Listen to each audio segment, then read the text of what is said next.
అమ్మయ్య ఎవరు చూడకుండా ముందే రాసేయాలి. స్కాడ్ అమ్మా స్క్వాడా. ఇప్పుడు ఒక్కొక్కరికి చెక్ చేస్తాను నేను. నువ్వు బయటికి రాను ఇట్రా. ఎవరు ఉన్నాయా చిట్టీలు? అమ్మా దొరికిస్తానేమో.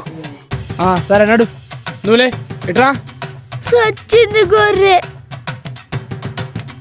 సార్ వాడిని చెక్ చేస్తురేండి సార్, వాడికి చెక్ చేసే అవసరం లేదు, వాడు జమ్. కాంప్లెక్స్ సార్ మీ స్టూడెంట్ అయితే అసలు చెక్ చేసే అవసరమే లేదు. నాన్న వెళ్ళి కూర్చో నన్ను. సార్ నన్ను చాలా నమ్ముతున్నాడు, నేను చిట్టీలు పాడేయాలి. సార్ ఏంట్రా ఎగ్జామ్ ఇలా రాశావు? సార్ బాగానే రాశాను సార్.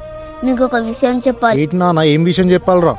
సార్ నేను ఎగ్జామ్లో చిట్టీలు కొట్టి పాస్ అవుదాం అనుకున్నా. మీరు వచ్చి నా గురించి మాట్లాడారు కదా సార్, అందుకే నేను చిట్టీలు పాడేశాను సార్. సారీ సార్, ఇంకెప్పుడు చిట్టీలు రాయను సార్. నీ తప్పు తెలుసుకొని మారిపోయావు కదా, అదే చాలు. వెళ్ళి వేరే ఎగ్జామ్ ప్రిపేర్గా. Okay sir.